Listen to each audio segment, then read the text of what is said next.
అత్యంత శక్తివంతమైన ప్రదేశం కామాఖ్యాదేవి ఆలయం. అస్సాంలోని నీలాచల్ కొండపైన కొలువుదీరిన ఈ దేవాలయం కోరిన కోరికలు తీర్చే మహిమాన్విత ప్రాంతంగా విరాజిల్లుతోంది. శ్రీ మహావిష్ణువు తన సుదర్శన చక్రంతో సతీదేవి శరీరాన్ని ఖండించినప్పుడు 108 భాగాలు 108 ప్రదేశాల్లో పడతాయి. అవే శక్తిపీఠాలుగా 51 పుణ్యక్షేత్రాలుగా ప్రాముఖ్యాన్ని సంతరించుకున్నాయి. అందులో 18 పీఠాలు మరింత విశిష్టతను కలిగి ఉన్నాయి. ఆ శక్తిపీఠాల్లో ఒకటే కామాఖ్యాదేవి ఆలయం. కామం అంటే కోరిక అని అర్థం. భక్తులు కోరిన కోరికలు తీర్చే దేవత కాబట్టే ఈ అమ్మవారిని కామాఖ్య అని పిలుస్తారు.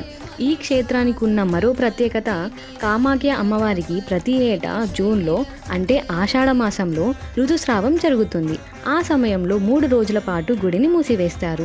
దానికన్నా ముందుగా ఆలయంలో వస్త్రాన్ని కప్పి ఉంచుతారు. ఋతుస్రావం పూర్తయిన తర్వాత 4వ రోజు తిరిగి తెరుస్తారు. ఋతుస్రావం సమయంలో కప్పిన వస్త్రాన్ని ముక్కలుగా చేసి భక్తులకు పంచుతారు. మీరు ఎప్పుడైనా ఈ ఆలయానికి వెళ్ళినట్లయితే కామెంట్స్ రూపంలో తెలియజేయండి.